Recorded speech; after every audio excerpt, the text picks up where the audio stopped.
ഇന്ന് ഈ യാത്രയെ സംബന്ധിച്ച് കേരളം മുന്നോട്ട് വെച്ച ഈ ദുരന്തവുമായി ബന്ധപ്പെട്ടുണ്ടായ നാശനഷ്ടങ്ങൾ, അതിൻ്റെ വ്യാപ്തി, അവിടെ ഉണ്ടായിരുന്ന ഭൂപ്രകൃതിക്കുണ്ടായ മാറ്റം, ജനജീവിതത്തിൽ വരുത്തിയ നഷ്ടങ്ങൾ, ഒപ്പം തന്നെ കന്നുകാലി സമ്പത്തിനുണ്ടായ നഷ്ടം, കാർഷിക മേഖലയിലുണ്ടായ തകർച്ച, ഇക്കാര്യങ്ങളെല്ലാം കൃത്യമായ കണക്കെടുപ്പ് സംസ്ഥാനം നടത്തിയിട്ടുണ്ട്. അതുകൊണ്ട് തന്നെയാണ് ഒരു പ്രത്യേക പാക്കേജ് വേണമെന്നുള്ള കാര്യം. വയനാടിനായി പ്രത്യേക പാക്കേജ്. രണ്ട് കാര്യങ്ങളാണ് പ്രധാനമായിട്ടുള്ളത്.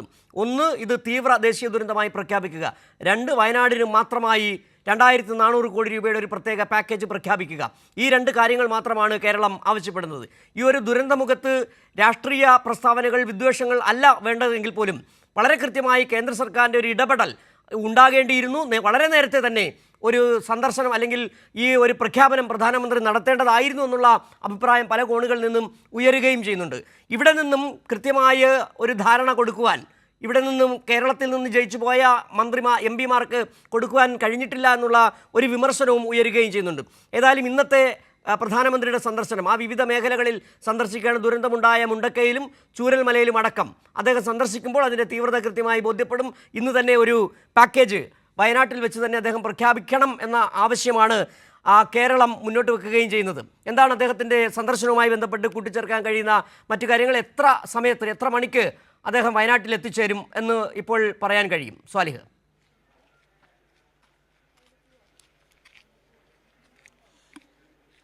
സിജു സൂചിപ്പിച്ചതുപോലെ കേന്ദ്ര മന്ത്രിമാർ ഇക്കാര്യത്തിൻ്റെ ഒരു ഗൗരവം സർക്കാരിനെ ബോധ്യപ്പെടുത്തുന്നതിൽ പരാജയപ്പെട്ടിട്ടുണ്ട് എന്ന വിമർശനം സാധൂകരിക്കുന്നതാണ് കേന്ദ്ര സർക്കാരിൻ്റെ പിന്നീടുണ്ടായ നടപടികളെന്ന് വേണം നമുക്ക് കരുതാൻ. ഇന്നലെയാണ് കേന്ദ്ര സംഘം ഇതുമായി ബന്ധപ്പെട്ട ഒരു സമിതി, 9 അംഗ സമിതി വയനാട്ടിലെത്തുന്നത്, ഇക്കാര്യങ്ങൾ വിശദമായി പരിശോധിക്കുന്നത്. ഈ സമിതിയുടെ റിപ്പോർട്ടിൻ്റെ അടിസ്ഥാനത്തിലായിരിക്കും ഏതെങ്കിലും തരത്തിലുള്ള സഹായം കേന്ദ്ര സർക്കാരിൻ്റെ ഭാഗത്ത് നിന്ന് ഉണ്ടാവുക. നിലവിൽ കേരളം ആവശ്യപ്പെട്ടതനുസരിച്ചുള്ള ഒരു സഹായം, അതല്ലെങ്കിൽ ഒരു പ്രത്യേക പാക്കേജ് പ്രധാനമന്ത്രി പ്രഖ്യാപിക്കുമെന്ന് തന്നെയാണ് നിലവിൽ പ്രതീക്ഷിക്കുന്നത്. സംസ്ഥാന സർക്കാർ നിലവിൽ പുനരധിവാസവുമായി ബന്ധപ്പെട്ട കാര്യങ്ങളിലേക്കെല്ലാം കടന്നു കഴിഞ്ഞിട്ടുണ്ട്. നിലവിൽ തന്നെ ഈ ക്യാമ്പിൽ കഴിയുന്ന ആളുകൾക്ക് 10,000 രൂപ വീതം കഴിഞ്ഞ ദിവസം പ്രഖ്യാപിച്ചിട്ടുണ്ടായിരുന്നു. 300 രൂപ ദിവസേന ഒരാൾക്ക് നൽകുന്നുണ്ട്. ഇത് 30 ദിവസത്തേക്കാണ് നൽകുന്നത്. ഒരു കുടുംബത്തിലെ 2 പേർക്ക് ഇത്തരത്തിലുള്ള സഹായം ലഭിക്കും. ഇത് മാറി താമസിക്കാൻ വേണ്ടിയാണ് ഇത്തരത്തിൽ തുക നൽകുക. കിടപ്പ് രോഗികളുള്ള കുടുംബത്തിനാണെങ്കിൽ 3 പേർക്ക്, ഒരു കുടുംബത്തിലെ 3 പേർക്ക് ഇത്രയും തുക സംസ്ഥാന സർക്കാർ നൽകുന്നുണ്ട്.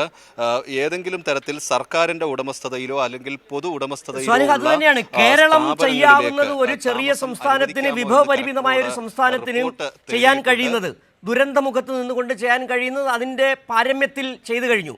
സുപ്രീം കോടതി ചീഫ് ജസ്റ്റിസ് തന്നെ അഭിനന്ദിക്കുന്ന ഒരു സാഹചര്യമുണ്ടായി. മാതൃകാപരമായ മനുഷ്യത്വ പ്രവർത്തനം, അതാണ് കേരളം നടത്തിയ രക്ഷാപ്രവർത്തനത്തെക്കുറിച്ച് ചീഫ് ജസ്റ്റിസ് തന്നെ പറയുകയും ചെയ്തത്.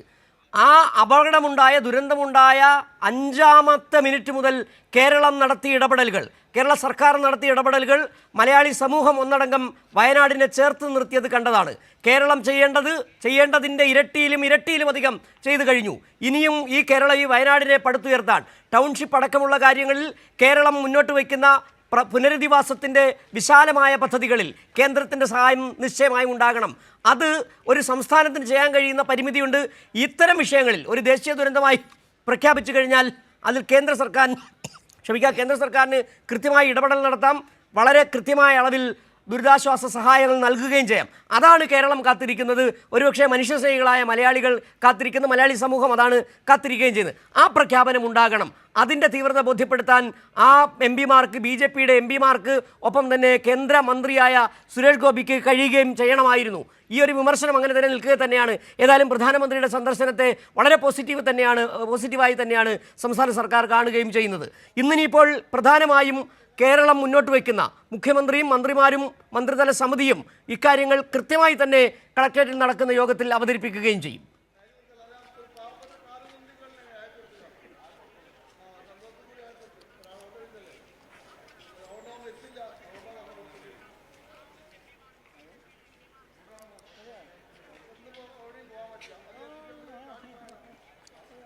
പ്രധാനമന്ത്രി നരേന്ദ്രമോദി വയനാട് ദുരന്തഭൂമി സന്ദർശിക്കുന്നതിൻ്റെ ഭാഗമായി കണ്ണൂരിലെത്തിയതിനു ശേഷം അദ്ദേഹം ഹെലികോപ്റ്റർ മാർഗം വയനാട്ടിലേക്ക് തിരിച്ചു.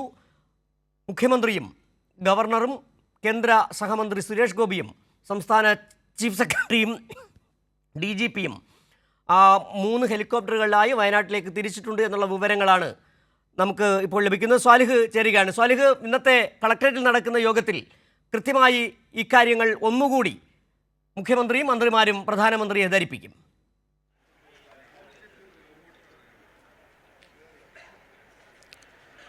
തീർച്ചയായും സിജു, മന്ത്രിമാരുൾപ്പെടെയുള്ളവർ, അതോടൊപ്പം തന്നെ ജില്ലാ ഭരണകൂടം, മറ്റു ഉദ്യോഗസ്ഥർ, ഇതുമായി ബന്ധപ്പെട്ട് പ്രവർത്തിച്ച മറ്റു ഉദ്യോഗസ്ഥരെല്ലാം, പ്രധാന ഉദ്യോഗസ്ഥരെല്ലാം തന്നെ ഇന്ന് കലക്ട്രേറ്റിൽ നടക്കുന്ന ഈ അവലോകന യോഗത്തിൽ പങ്കെടുക്കുന്നുണ്ട്. സ്വാഭാവികമായും ഇക്കാര്യങ്ങൾ കഴിഞ്ഞ ദിവസം കേന്ദ്ര സമിതിയുടെ മുൻപിൽ അവതരിപ്പിച്ച കാര്യങ്ങൾ, മുഖ്യമന്ത്രി നേരത്തെ ആവർത്തിച്ച കാര്യങ്ങൾ, ഇതെല്ലാം പ്രധാനമന്ത്രിയോട് നേരിട്ട് പറയുക തന്നെയാണ് പ്രധാനമായി ചെയ്യുക.